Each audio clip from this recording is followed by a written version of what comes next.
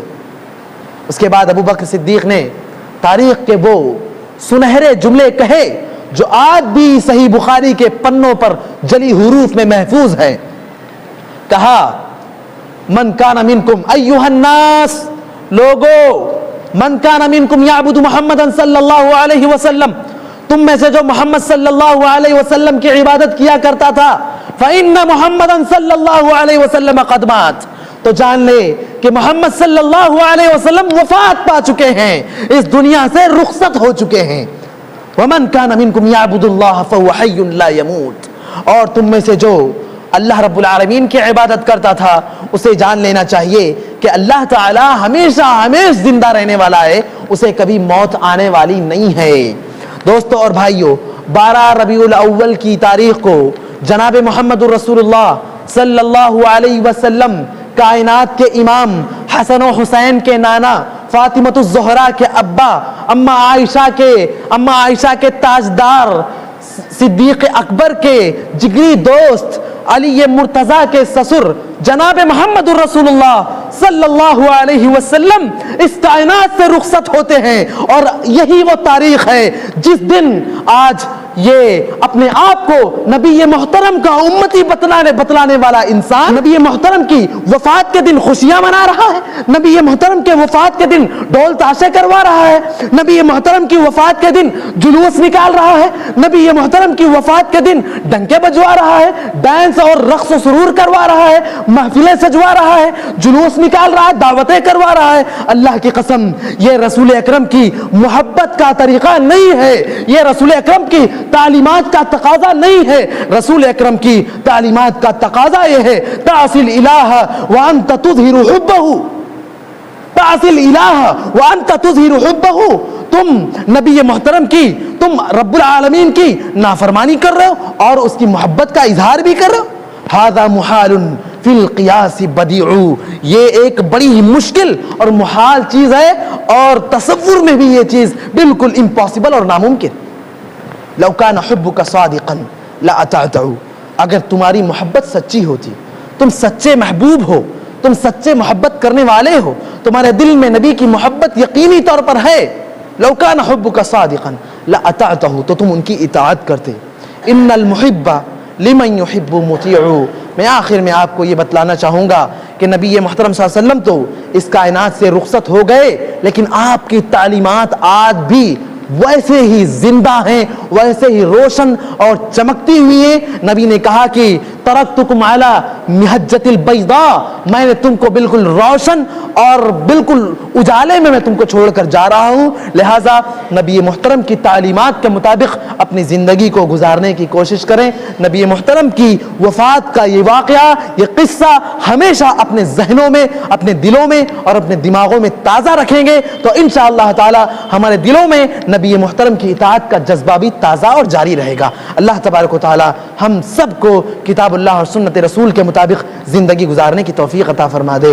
الہ العالمین ہم سب کو صحیح سمجھ عطا فرما دے۔ الہ العالمین ہم سب کو ہر قسم کے خرافات اور گمراہیوں اور برائیوں سے بچا لے۔ الہ العالمین ہم سب کو صحیح اور متبع کتاب و سنت بنا دے، ہم سب کو بدعات و خرافات سے بچا لے۔ الہ العالمین ہم سب کو صحیح دین پر چل کر صحیح خاتمے کی توفیق عطا فرما دے، حسن خاتمہ کی توفیق عطا فرما دے۔ اقول قولی ھذا واستغفر اللہ لی ولکم ولسائر المسلمین من کل ذنب انہ هو الغفور الرحیم۔